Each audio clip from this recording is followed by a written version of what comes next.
amis, c'est Ludo, j'espère que vous allez bien. Je vous retrouve aujourd'hui pour une nouvelle vidéo et on va parler du mois de la bitlite.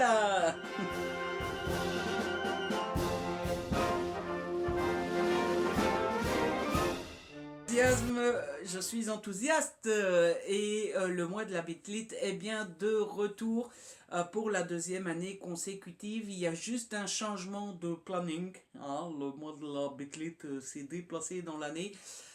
Pourquoi il s'est déplacé? Eh bien, je vais vous raconter ça tout de suite. L'année passée, j'avais prévu le mois de la bitlite au mois d'octobre. Sauf que je me suis rendu compte que ça ne m'allait pas, que ça ne m'arrangeait pas, que ça ne m'amusait pas, et donc, eh bien, il a fallu changer. Alors, pourquoi ça ne m'amusait pas? Tout simplement parce que vous le savez sans doute, vous vous en rendez sans doute compte, en tout cas j'espère, organiser un mois dédié à un genre, un mois à thème en fait, ça prend du temps, ça demande de l'abnégation, c'est peut-être beaucoup dire, mais ça demande du travail, ça demande de l'implication, ça demande du temps. Et je fais le mois de la BD au mois de septembre. Et l'année dernière, je me suis rendu compte qu'organiser le mois de la BD en septembre, suivi du mois de la Bitlite au mois d'octobre, ça faisait beaucoup. Et puis surtout, ça faisait beaucoup de mois à thème qui se suivaient, puisqu'on avait la BD en septembre, la Bitlite en octobre, le thriller en novembre grâce au Black November de l'ami Séverine. Et donc voilà, ça c'était un petit peu chargé. Voilà, l'année dernière, ça ne m'avait pas beaucoup amusé. En plus, l'année dernière, j'avais le festival Hugo qui venait s'intercaler dans tout ça. Bref, donc j'ai voulu déplacer le mois de la bitlite. Sauf que je me suis dit, il faut pas le déplacer pendant l'été, parce que pendant l'été, il y a des gens qui partent, il y a des gens qui... bref, il y a des gens qui ont autre chose à faire de leur été. Et puis, il fallait pas trop se rapprocher du mois de février, parce qu'au mois de février, il y a le mois de la romance, donc le problème aurait été le même. Et donc, je me suis dit, quoi de mieux que le mois de juin? En tout cas, j'espère que ça vous ira, j'espère que ça vous plaira, et j'espère que vous serez enthousiaste. Voilà pour le changement de date de ce mois de la bitlite. On va donc maintenant rentrer dans l'essentiel, dans le dur du dur, on va rentrer dans l'art, et je vais donc m'employer à vous expliquer le mieux possible, le plus clairement possible et le plus simplement possible comment se passe ce mois de la bitlite, quelles sont les règles, quels sont le fonctionnement, qu'est-ce que j'attends de vous, bref, le mois de la bitlite quoi, voilà tout simplement. Rassurez-vous, encore une fois, j'ai fait quelque chose d'assez simple et de compréhensible de tous et je vais tout vous expliquer. Vous avez la vidéo, comme d'habitude, vous aurez l'article du blog. C'est peut-être plus compréhensible à l'écrit, je vous le mets en barre d'infos et comme d'habitude, j'ai fait des petits panneaux, si je puis dire, explicatifs où on voit tout en un coup d'œil. Je vous les mets à la fin de la vidéo. Voilà, je crois que l'intro est bien comme ça et du coup, on commence. Allez, on commence. Donc, le principe du mois de la bitlite, c'est quoi? Eh bien, c'est de lire de la bitlite. Voilà. Alors, qu'est-ce que c'est de la bitlite? Je ne suis pas... enfin, je pense que, comme pour tous les genres, il y a moyen de trouver 40 000 significations différentes. Hein. C'est comme le mois de la fantaisie. Je suis sûr qu'on ennuie Stéphanie toutes les 2 heures pour lui demander si c'est de la fantaisie ou pas. Moi y compris, je lui ai envoyé un petit message, voilà, pour la petite anecdote personnelle qui n'a rien à faire ici et dont tout le monde se fout. Je suis en train de me perdre là, non? Bon, bref, pour moi, ce que j'appelle Bitlit, c'est tous les livres où il y a des bestioles genre vampires, loups-garous, fées, sorcières qui traînent. Voilà. Quand vous avez un truc comme ça, c'est bon, c'est de la Bitlit. On va pas s'ennuyer pendant 40 000 ans. Le mois de la bitlite, eh bien, ça dure tout le mois de juin. Voilà, il n'y a pas de, y a pas de mystère. Et voilà pour la base de la base. Alors, comment se passe le mois de la bitlite? Je vous donne des paliers. Où, au début du challenge, vous vous dites, bah, je vais lire autant de livres, autant de livres, autant de livres. Il y a 4 paliers en tout. Le plus petit, c'est fait avec 2 livres. Voilà, ça c'est vraiment pour ceux qui ont envie de participer sans trop se prendre la tête ou qui ont d'autres choses de prévues ou qui n'ont jamais lu du Bitlit ou qui n'ont jamais, qui ne savent pas trop bien, etc., etc. On se dit, j'en lis 2, je suis peinard, je suis tranquille, en plus le Bitlit ça se lit vite, voilà. Ensuite, on a le deuxième palier qui est sorcière, où il faut lire 6 livres. Ça commence tout doucement à faire un peu de lecture. On a le troisième palier qui est loup-garou. Je l'ai appelé loup-garou parce que c'est costaud comme palier tout de même, où il faut lire 9 livres, et puis vous avez le dernier palier que j'ai appelé vampire, parce que les vampires sont assoiffés, où il faut lire 12 livres. Là, ça commence à être... voilà. C'est pour ceux qui aiment vraiment beaucoup, beaucoup, beaucoup la bitlite. Il en faut pour tous les coups. Il en faut pour ceux qui lisent peu, pour ceux qui lisent beaucoup. Voilà, voilà, comme ça, on laisse personne au bord du chemin. Voilà, vous choisissez à quel niveau vous voulez participer. Beaucoup, pas beaucoup, un peu, passionnément, à la folie, enfin bref, vous voyez le genre. Une fois que vous avez choisi votre palier, il va vous falloir faire votre palle. Et pour la palle, pour ceux qui connaissent le mois de la romance ou pour ceux qui ont déjà participé au mois de la bitlite l'année dernière, c'est le même principe. Vous choisissez la moitié de votre palle librement, vous choisissez l'autre moitié de votre palle selon une consigne. C'est simple. C'est pas simple? C'est trop compliqué? Je vous explique. Vous avez choisi le premier palier, le palier fait. Vous devez lire 2 livres. Sur les 2 livres, vous allez en choisir un librement. Ce que vous voulez, comme vous voulez, dans l'édition que vous voulez, dans la couleur que vous voulez, bref, ce que vous voulez. Vous vous mettez devant votre palle, respire un petit peu Ludo quand même. Vous vous mettez devant votre palle, vous vous dites « Oh, tiens, ce livre-là, ça fait un moment que je le lis, j'ai envie de le lire, ah ben je prends ça. » Et votre deuxième livre, vous allez devoir le lire selon une consigne. Je vais vous donner dans un instant, attention, teasing, juste après la pub. Je vais vous donner une liste de 10 consignes. Et le deuxième livre que vous choisirez devra correspondre à une des 10 consignes. Vous voyez, si vous avez choisi le deuxième palier sorcière où vous devez lire 6 livres, vous choisissez 3 livres librement, 3 livres qui correspondent à une des 10 consignes. Donc, un livre, une consigne, un livre, une consigne, un livre, une consigne, c'est bon, on a nos 6 livres. 9 livres, 5 livres avec consigne, 4 livres librement, 12 livres, 6 livres librement, 6 livres avec consigne. Elle n'est pas belle la vie? C'est pas simple? C'est pas facile? C'est pas compréhensible? Ben voilà. On va pas non plus trop se prendre la tête. Hein. C'est pas le but non plus. Vous n'avez pas encore tout à fait compris? Eh bien, pas de souci, je vous donne les 10 consignes. Et après, on fera ma palle étape par étape. Et comme ça, vous aurez tout compris normalement. Donc, les 10 consignes, c'est un tome de saga, mais pas le premier tome. Donc, tome 2, tome 3, tome 4, tome 5, tome 12, tome 50, mais pas le premier. Moins un livre qui fait moins de 400 pages. Quelqu'un choisit votre lecture. Alors ça, vous vous débrouillez comme vous voulez, vous montrez une photo de votre palle à une amie, elle choisit pour vous, vous montrez une liste à votre amie, elle choisit pour vous, vous sélectionnez 10 livres et votre ami en choisit un, vous demandez à une amie qui lit beaucoup de bitlit, c'est quoi ton dernier coup de cœur et vous l'achetez pour lire le dernier coup de cœur de votre ami, comme vous voulez, mais c'est pas vous qui choisissez, c'est votre ami. Ou votre papa, ou votre maman, ou votre chien, ou votre calmar, ou n'importe qui, mais pas vous. Voilà, tout simplement.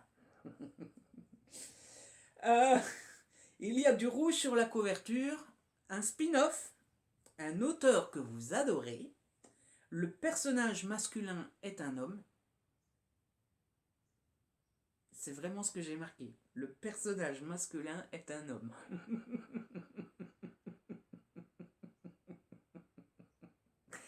Le personnage principal est un homme. Il y a des vampires. Ouh. Ça se passe dans une ville ou un pays fictif. C'est-à-dire que si ça se passe aux États-Unis, ça ne marche pas. Le pays ne doit pas exister. Ou un titre en 4 mots. Voilà. Les 10 consignes. Maintenant que vous connaissez ça, on passe à la deuxième partie de cette vidéo où on va faire ma palle.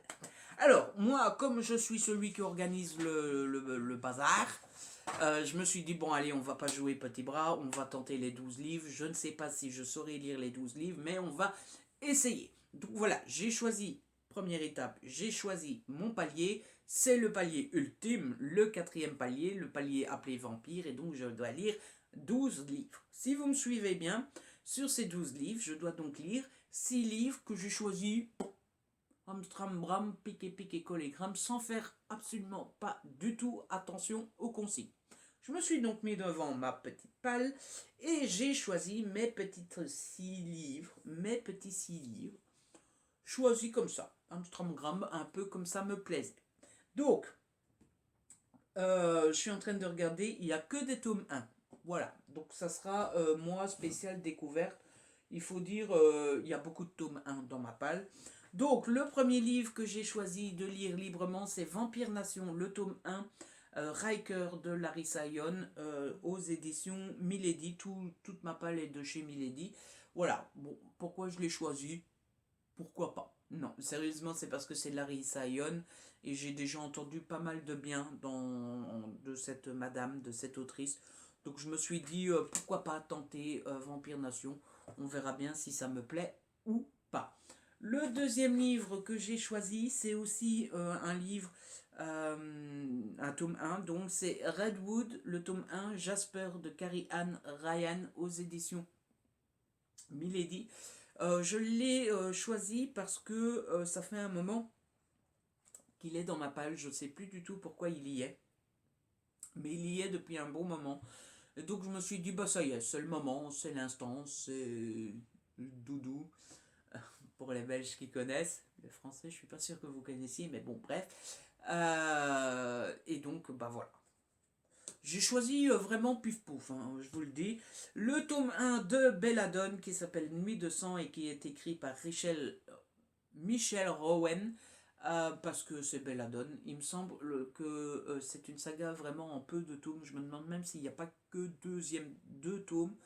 Et donc je me suis dit, allez, une petite saga où il n'y a que 2 tomes, ça pourrait être bien, ça pourrait être parfait. Donc je me suis dit, c'est parti, je me lance dans cette petite saga, comme ça j'aurai vite fini. Ensuite, j'ai décidé d'essayer Les Loups de Riverdance, le tome 1, Lucas de H.V. Gavriel. Celui-là, j'ai envie de le tester parce que j'ai eu pas mal de mauvais avis. Je me rappelle quand je l'avais présenté dans le bocal, quand je l'avais acheté, mais déjà dans ma palle de l'année dernière, parce qu'il y était déjà, j'avais eu pas mal de mauvais avis. Et donc, bah, ça me rend curieux, en fait. Voilà. Et donc, comme en général, j'aime bien ce que les gens n'aiment pas, et si j'aime pas ce que les gens aiment bien, je me dis, il a des mauvais avis, ça risque de me plaire. Voilà. Ensuite, j'ai choisi le petit préquel de Amber Farrell, L'Origine, écrit par Mark Henwick. J'ai le tome 1. Je me demande même si j'ai le tome 2. Non, j'ai pas le tome 2. J'ai le tome 1 dans ma palme, mais du coup, voilà, c'est le 0.5. Je me suis dit, autant tenter le 0.5 avant de me lancer dans le 1. Et puis, en plus, il est tout petit. Et quand on fait une palle, une grande palle, ça fait toujours du bien quand dans la grande palle il y a un petit livre. Donc voilà, je me suis dit je pourrais tenter celui-là. Et enfin, le dernier livre que j'ai choisi librement sans consigne, j'ai décidé de prendre Meg Corbin, le tome 1, Lettres écarlates de Anne Bishop aux éditions Milady toujours. Et celui-là, je l'ai choisi parce que ça fait longtemps qu'il est dans ma palle aussi et parce que c'est un coup de cœur de l'ami Steph Piketty. Elle a beaucoup aimé et donc voilà, depuis que je l'ai, je pense à Steph et depuis que je pense à Steph, je me dis ah bah il faudrait bien que je le lise parce que Steph a beaucoup aimé et donc bah, ça serait cool que je le découvre à mon tour parce que si j'aime autant que... Enfin bref, vous avez compris quoi. Voilà pour les 6 livres que je pouvais choisir librement. J'ai donc déjà la moitié de ma palle qui est faite. La deuxième moitié, les 6 autres livres, donc, j'ai dû regarder que chacun d'entre eux correspondait à une des 10 consignes que j'ai mis en place. J'ai donc réfléchi, et j'ai constitué ma palle. Alors, tout d'abord, j'ai pris Psy Changeling de Nalini Singh aux éditions Milady, c'est le tome 1, Esclave d'essence. Et celui-là, je l'ai choisi parce qu'il correspond à la consigne quelqu'un a choisi pour moi. C'est-à-dire que j'ai pris une photo de toute ma palle, je l'ai envoyée à l'ami Gaël. Et Gaël m'a dit, ah ben Psy Changeling. Voilà, elle m'a dit Psy Changeling parce qu'on en entend beaucoup parler et il paraît que c'est super cool et tout, donc bah essaye ça.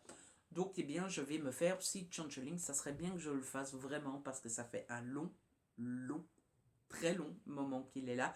Ça fait un très long moment qu'on me le conseille, ça fait un très long moment que j'ai envie de le tenter, donc cette fois-ci, j'espère que ça sera la bonne. Le deuxième livre que j'ai dû choisir, j'ai pris Les Vampires de Chicago, le tome 2, Petite morsure entre amis de Chloé Neil, aux éditions Milady toujours. J'avais lu le tome 1 au mois de la Beatlite de l'année dernière, j'avais moyennement aimé, mais j'ai décidé que pour cette édition-ci, j'allais laisser une deuxième chance à la saga, surtout que j'ai le tome 2 et j'ai encore le tome 4 après, donc si j'aime bien, je dois plus qu'acheter le tome 3.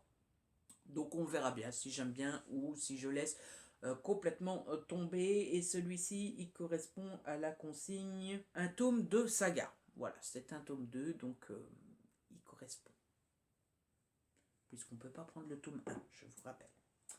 Ensuite j'ai pris La Meute du Phénix, le tome 1, Trey Coleman, aux éditions Milady, et c'est écrit par Susan White. Là aussi, je l'ai choisi parce que ça fait très longtemps qu'il est dans ma palle et qu'il traîne, etc.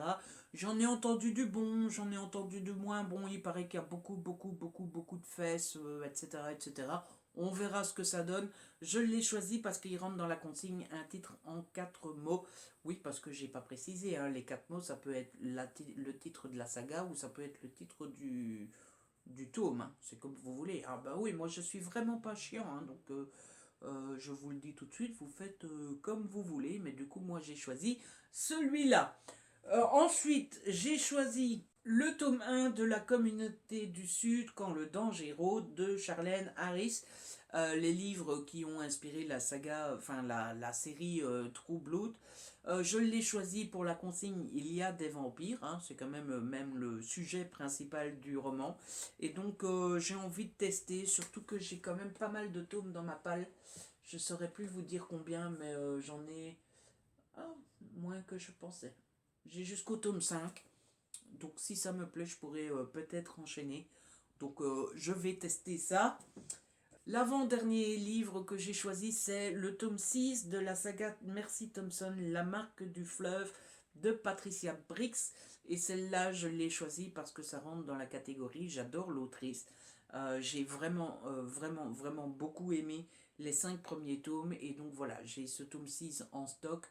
Je vais le lire bien tranquillement. Je pense qu'il y en a 12 en tout qui sont sortis. Donc quand j'aurai fini celui-là, je serai à la moitié de la saga. Donc voilà, il faut que j'avance un petit peu. Et puis c'est quand même une saga que j'aime vraiment beaucoup. Donc pour le coup, j'ai hâte et ça serait pas étonnant que je commence par celui-là. Et enfin, le dernier que j'ai choisi, c'est le tome 1 de La Confrérie de la Dague Noire, L'amant ténébreux de J.R. Ward, aux éditions Milady. Là aussi, c'est une saga j'ai déjà les 7 premiers tomes dans ma palle, j'ai toujours pas commencé. Mais c'est une saga qui me tente énormément. En général, quand on parle de Beatlit, elle est très conseillée. Bon, il y a bien de la lecture. Et puis, ce qui me motive aussi, c'est que Rouge Pingouin l'a lu dernièrement, elle a beaucoup aimé aussi. Bref, on le voit passer tout le temps partout. Et je commence à en avoir marre de ne pas savoir de quoi ça parle. Donc, j'ai envie de voir de quoi ça parle et ça rentre dans la consigne de rouge sur la couverture. Je crois que là, on est en plein dedans. Donc, c'est parfait. Et voilà les amis, vous voyez comme quoi c'est simple, les consignes, les paliers, les consignes, et puis on fait sa palle, et puis on est tranquillou, détendu. Je pense que je vous ai tout dit, tout ce que j'avais à vous dire. Il reste un truc très important quand même, c'est que le but d'un challenge comme ça, c'est non seulement de lire et de lire un jour bien défini, mais c'est surtout de partager un maximum. Donc n'hésitez pas à rejoindre. Il y a un groupe Facebook, je vous le mets en barre d'infos, qui s'appelle le mois de la Beatlite. Forcément, hein, voilà. Et puis n'hésitez pas à partager sur les réseaux sociaux. J'ai mis un hashtag en place, c'est LMDLB. C'est hashtag LMDBL 2020. Et donc voilà, je vous le mets là, c'est un peu compliqué. C'est le mois de la Beatlite. Enfin, c'est les premières lettres du mois de la Beatlite, quoi. Voilà, pour faire simple. Donc n'hésitez pas à partager un maximum. Et puis voilà, je pense que j'ai dit un petit peu tout ce qu'il fallait.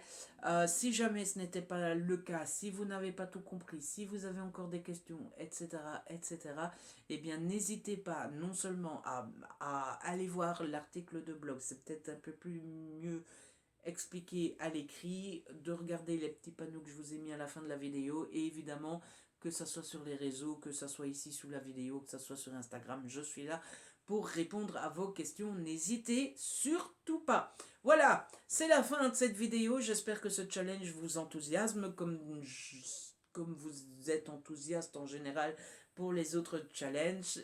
Et j'espère qu'on va bien s'amuser tous ensemble. En tout cas, n'hésitez pas à partager cette vidéo, n'hésitez pas à la liker, n'hésitez pas à me laisser un petit commentaire, n'hésitez pas à me poser les questions qui vous trottent dans la tête si jamais vous en avez. Si ce n'est pas encore fait, abonnez-vous, c'est gratuit et ça fait plaisir. On se retrouve très vite pour une nouvelle vidéo. D'ici là, prenez soin de vous et de ceux que vous aimez.